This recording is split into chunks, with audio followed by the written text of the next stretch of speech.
ambil dari program-program itu berarti akan dibelanjakan untuk program-program yang strategis, ya.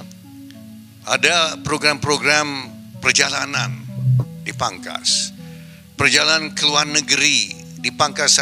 Saya dengar dipangkas 21-22 triliun rupiah untuk kunker-kunker ke luar negeri, studi banding ke luar negeri, dan banyak sekali yang saya dengar dari dia pangkas. Ada program konyol, dihapus, dipangkas. Nanti saya bisa cerita sama Pak Seti yang mana yang di sini ada yang konyol itu. Banyak yang konyol ternyata. Pak Prabowo cerita sama saya dia berapa minggu dia periksa anggaran APBN. Ternyata di APBN kita ada 9 tingkat, Pak.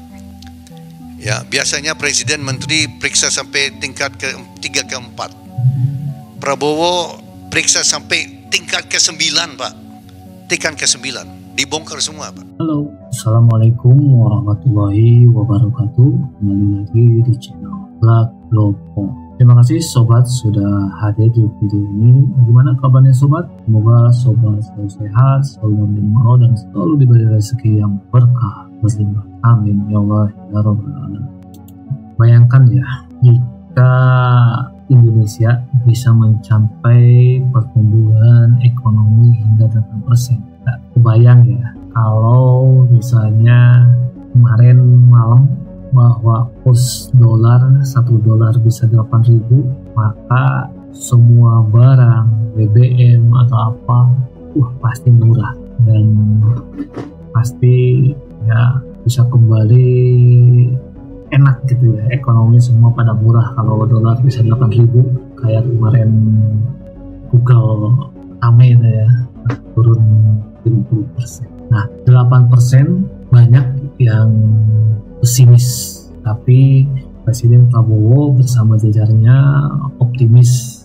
Angka luar biasa ini bukan hanya impian, tetapi sebuah rencana besar yang di tengah disusun oleh Prabowo Subianto. Dari pertemuan dengan para pemimpin dunia hingga strategi cerdas dalam mengelola anggaran negara, semua dirancang untuk memastikan ekonomi Indonesia semakin kuat. Tapi gimana mewujudkannya? Karena di luar sana banyak yang pesimis. Nah, sekarang adanya Prabowo Subianto, Hasim Joyo Hadikusumo akan belak-belakan bagaimana rencana besar Pak Prabowo mencapai pertumbuhan ekonomi 8%. Nah, yuk kita tonton videonya. Tapi sebelum tonton, tolong dong sobat untuk like dan share videonya. Yuk kita langsung tonton videonya. Dari India, dari Malaysia kalau nggak salah Pak ya, keliling-keliling sama Pak Prabowo Pak.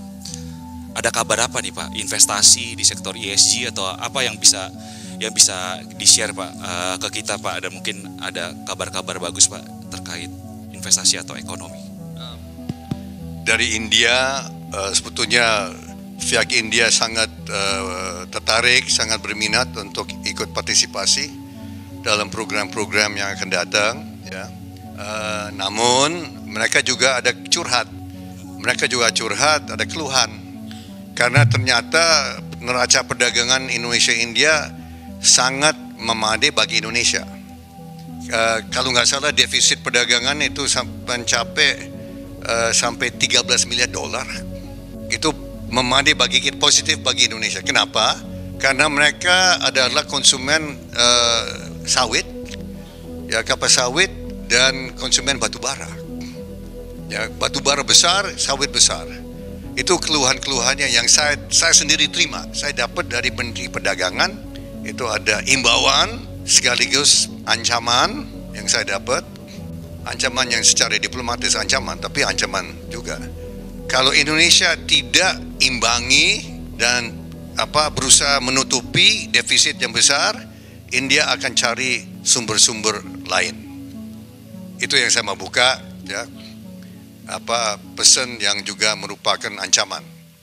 Tapi setelah saya pikir-pikir itu mereka mau dapat dari mana ya? Ya Pak CT, kapal sawit kan kita terbesar, ya nggak Pak? Terus mereka mau dapat batu bara dari mana? Batu bara Australia lebih mahal, ya. Batu bara di Afrika Selatan lebih jauh. Ya saya senyum-senyum aja Pak CT. Saya kan utusan khusus ya, saya harus baik-baik kan. Saya mau bertarung sama mereka di depan umum nggak enak ya. So itu, tapi banyak kabar baik, mereka sangat hormati kita. Ya, pemerintah India sangat menghormati kita. Kepala negara kita sangat dihormati, sangat diperhatikan, dan mereka sangat lihat Indonesia sebagai mitra sejati. Ya, ini yang saya baru tahu. Mereka sudah adakan Republic Day, ini sudah 76 kali, Pak CT. Tamu pertama di India itu Presiden Soekarno. Tamu ke-15 itu Presiden Prabowo Subianto. Begitu mereka hormati Indonesia, itu luar biasa. Itu India ya. Nah, kalau Malaysia, kami mendarat dengan berita ada penembakan. Iya, betul. Ada yang tewas. Itu yang pertama. Kaget ya. Wah, ini jangan-jangan sengaja ya, kita sengaja ini untuk merusak ya hubungan begitu baik. Pak Prabowo dan Pak Anwar Ibrahim itu mereka adalah kawan dekat sejak tahun 95. Prabowo masih kolonel, belum brigjen. Pak Anwar Ibrahim Menteri Keuangan dan Wakil Perdana Menteri. Dan waktu Pak Anwar Ibrahim masuk penjara cukup lama, Pak Prabowo sering komunikasi dengan beliau. Dan waktu beliau di luar kekuasaan, Pak Prabowo sebagai Menteri Pertahanan datang ke rumah Pak Anwar Ibrahim. Dia oposisi waktu itu, Pak Prabowo Menteri Pertahanan datang ke rumah dan menghormati. Dan di situ Pak Anwar Ibrahim merasa sangat dihormati, dan dia bilang ke saya, "Your brother is a true friend of mine." Abangmu itu adalah kawan sejati saya. Anwar Ibrahim bilang ke saya. Nah, di situ suasana itu ada penembakan. Ya, ini ini agak pekah waktu itu, Pak. Agak pekah, ya. Tapi Pak Prabowo sudah bilang, ini hal-hal ini kita akan selesaikan, ya. Dan saya baca tadi pagi polisi pelaku Malaysia sudah dinonaktifkan. Si penembak itu sudah akan diperiksa dan selidiki, ya. So itu, kalau Malaysia saya kira memperkuat dan mempererat, dan saya kira hal-hal seperti itu tidak ada hal seperti yang baru. India juga, tapi ini menunjukkan bahwa begitu. Saya berbangga Pak Wahyu. Saya kemana-mana saya merasa bahwa Indonesia ini kita tidak ada musuh. Kita Indonesia tidak ada musuh manapun Pak CT. Kawan kita banyak. Indonesia nggak ada musuh, betul-betul nggak ada musuh. Kalau India, musuh dan calon musuh ada. Persis di sebelah. Ada Pakistan dan ada China. Ya, Indonesia kita sebagai pengusaha ya Pak CT ya, kita nyaman di sini. Ya, kita nggak ada ancaman dari luar. Saya kira itu saja. Ya. Pak, tadi Bapak memaparkan Pak banyak program-program Pak Presiden ya Pak, mulai dari makan bergizi gratis. Kemarin Pak Bu Menkyu udah ngomong sih Pak, dinaikin jadi 171 triliun ya Pak. Lalu juga tadi ada pembangunan rumah ya Pak, 3 juta rumah. Lalu ada juga tadi mau membangun pembangkit listrik yang hijau ya Pak, green, 73 gigawatt. Pertanyaannya, duitnya dari mana nanti Pak? Apakah itu bakal dicari dari investor atau seperti apa Pak? Oke, begini. Untuk makanan gratis tambahan 100 triliun, Pak Prabowo ambil dari anggaran yang dipangkas. Dipangkas 306 triliun dan sebetulnya lebih besar lagi, karena ini tidak termasuk dividen dari BUMN. Itu tidak termasuk dividen dari BUMN. Kalau tidak salah 170 triliun kalau tidak salah. tapi kembali ke BUMN berapa dan tetap ditahan oleh pemerintah cukup besar. So itu Pak Prabowo menyadari bahwa kalau uang itu dipangkas, ditarik dan tidak dikucurkan ke ekonomi, ini pertumbuhan ekonomi kan melambat, ya. Prabowo ada keuntungan satu, Pak CT. Prabowo adalah anaknya seorang guru besar ekonomi. Prabowo bukan sarjana ekonomi, tapi menurut saya dia lebih menguasai ekonomi daripada banyak sarjana ekonomi. Gak sungguh. Kenapa? Karena selama puluhan tahun dia belajar dari orang tuanya, yang juga orang tua saya. Belajar di meja makan, belajar dari apa? Pembahasan kan. Kami belajar prinsip ekonomi dari orang tua, ya. Dan dia tahu bahwa kalau uang tidak di-spend, tidak dikucurkan, tidak dibelanjakan, itu kan bisa menyebabkan kontraksi. So walaupun uang itu diambil dari program-program, itu berarti akan di-spend, dibelanjakan untuk program-program yang strategis, ya. Ada program-program perjalanan dipangkas, perjalanan ke luar negeri dipangkas. Saya dengar dipangkas 21-22 triliun rupiah untuk kunker ke luar negeri, studi banding ke luar negeri, dan banyak sekali yang saya dengar dari dia pangkas. Ada program konyol, dihapus, dipangkas. Nanti saya bisa cerita sama Pak Seti yang mana yang ada yang konyol itu. Banyak yang konyol ternyata. Pak Prabowo cerita sama saya dia berapa minggu dia periksa anggaran APBN. Ternyata di APBN kita ada 9 tingkat, Pak. Ya, biasanya presiden menteri periksa sampai tingkat ke-3 ke-4. Prabowo periksa sampai tingkat ke-9, Pak. Tingkat ke-9 dibongkar semua, Pak. Nah, dari itu 306 triliun, 100 triliun itu dari yang untuk makanan gratis, itu dari situ 3.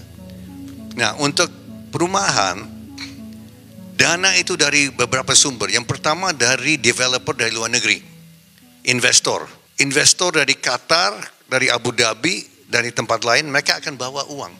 Mereka akan bangun apartemen 30 lantai. Proyek pertama itu di kompleks DPR Kalibata, 24 hektar. Itu sekarang sudah hampir kosong karena anggota DPR akan dapat tunjangan bulanan, ya. Mau sewa di mana terserah. Tapi 24 hektar itu ditujukan, dan saya dengar investor Qatar akan bangun tower. Dan ini adalah untuk Gen Z, Gen milenial yang belum punya rumah. Ternyata ratusan ribu Gen Z dan milenial tidak mampu beli rumah dan sewa apartemen rumah di Jakarta. Mereka banyak tinggal di Kerawang, tinggal di Serang, tinggal di Purwakarta. Pemerintah nanti akan utamakan Gen Z dan milenial untuk punya rumah. Ini adalah untuk menengah ke bawah. Menengah ke atas itu kan mampu sendiri, tapi menengah ke bawah termasuk untuk ASN yang belum punya rumah, belum punya apartemen, mereka akan diutamakan. Dan nanti dana dari Danantara akan nanti ditempatkan di bank-bank yang mau ikut program perumahan, misalnya BTN, BRI, bank-bank himbara. Itu nanti akan diberikan likuiditas oleh pemerintah. Dalam hal ini Danantara saya dengar akan nanti tempatan ada deposito tempat penempatan untuk nanti biayai, ya, mortgage 20 tahun jadi 30 tahun. So ini dari likuiditas dalam negeri yang besar, BPJS, LPS, Bakti. Indonesia sesungguhnya kita punya likuiditas luar biasa, ratusan triliun, Pak CT. Tapi selama ini tidak digunakan oleh real economy. Saya kira Pak CT udah tahu itu, ya. So ini kita mau pakai dana itu untuk investasi-investasi yang berguna, housing, rumah, real assets, ya. So itu dari dana dari luar negeri, investor, likuiditas dari dalam negeri, kita kombinasi. Terus ada ide untuk emisi obligasi perumahan, housing bonds. Ada ide misalnya, tapi belum disetujui, tapi daripada tax amnesty yang dampaknya kita juga ragukan ya. Yang pertama, ada ide untuk keluarkan obligasi perumahan. Orang Indonesia yang punya uang di luar negeri membeli obligasi dari BTN atau BRI atau apa, ya, untuk khusus untuk perumahan. Setelah 5 tahun, 10 tahun obligasi itu di-redeemed, itu bisa masuk misalnya ke SPT masing-masing. Dan kalau di SPT itu sumber asal-usul dari dana itu dari obligasi perumahan, itu bisa diadakan pemutihan. Itu ada salah satu ide. Belum disetujui. Tapi ini ada ide-ide yang kreatif, kita bisa tarik uang daripada tax amnesty. Ya, kegunaannya kita nggak tahu kemana. Kalau ini housing bonds, ya, ini ada ide-ide belum disetujui. Tapi kita lagi pikirkan gimana kita bisa membiayai perumahan sosial ini. Ya, dan tanggapan selama ini cukup positif. Ya, housing bonds, ya, mortgage bonds dari uang-uang milik orang Indonesia di luar. Itu ada juga, ada ide seperti itu. Kalau yang green energy itu gimana Pak? Itu kan JETB kan udah batal tuh Pak, 20 billion Pak, yang untuk membangun 73 gigawatt itu Pak. 103 gigawatt ya Pak, yang 103 gigawatt ya. Ya, itu investasi dari luar berarti ya. Pak So begini, kalau tidak salah PLN sedang menyiapkan beberapa rencana untuk menarik investor dari luar negeri. Tanggapan dari China, saya sudah 3 kali ke China tahun lalu, tanggapan besar, ya. Dan ada dari negara lain, misalnya dari Jepang, dari Korea, banyak yang tertarik untuk membiayai, untuk invest, ya, tenaga bayu, wind, tenaga surya, ya, geothermal, banyak. So ini kita harapkan banyak dari luar negeri. Nah itu sobat ya. Jadi menurut hasil adanya Pak Prabowo ini, berbagai strategi besar Prabowo Subianto untuk mencapai pertumbuhan ekonomi besar, salah satunya fokus utama adalah meningkatkan investasi negara-negara sahabat India, Malaysia. Walaupun India sangat tertarik untuk meskipun India sangat tertarik pada Indonesia, mereka juga menyampaikan keluhan terkait defisit perdagangan yang cukup besar mencapai 13 miliar dolar. Namun dengan posisi Indonesia sebagai pemasok utama sawit dan batu bara, dia masih sangat tergantung pada Indonesia. Prabowo juga merancang berbagai program strategis seperti makanan bergizi gratis yang dananya diambil dari pemangkasan anggaran dan pembangunan 1 juta rumah untuk generasi muda, Gen Z dan milenial atau menengah ke bawah. Dan itu semua sumber pendanaan dari investor luar negeri, likuiditasnya dalam negeri dan inovasi seperti obligasi perumahan, housing bond.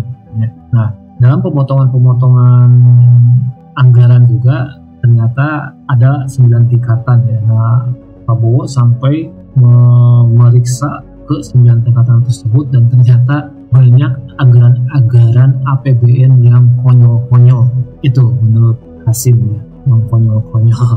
Nah, dan akhirnya itu dipangkas hampir sekian triliun katanya kan, sekian ratus triliun lah kan. Jadi ya tantangan tetap ada dari potensi ancaman India mencari alternatif sumber daya hingga ketegangan diplomatis dengan Malaysia, semua harus disikapi dengan baik. Prabowo dengan latar belakang keluarga yang kuat di bidang ekonomi memahami bahwa pertumbuhan adalah mengalirkan dana ke sektor produktif, bukan hanya menyimpan dalam APBN tanpa pemanfaatan yang jelas. Dengan berbagai langkah konkret ini, apakah target pertumbuhan ekonomi dapat terwujud? Semua tergantung pada bagaimana strategi yang dieksekusi dan didukung dari berbagai pihak, termasuk masyarakat, investor, global, dan ya kita sebagai masyarakat harus selalu pantau bagaimana perjalanan besar ini akan membawa Indonesia menuju masa depan yang lebih sejahtera dan lebih baik lagi. Nah, gimana sobat tanggapannya? Yuk tanggapi di kolom komentar dan jangan lupa untuk like dan share video ini. Dan bagi sobat yang belum subscribe, mohon subscribe-nya. Semoga channel ini bisa terus berkembang. Terima kasih sudah nonton sampai akhir video ini. Wassalamualaikum warahmatullahi wabarakatuh.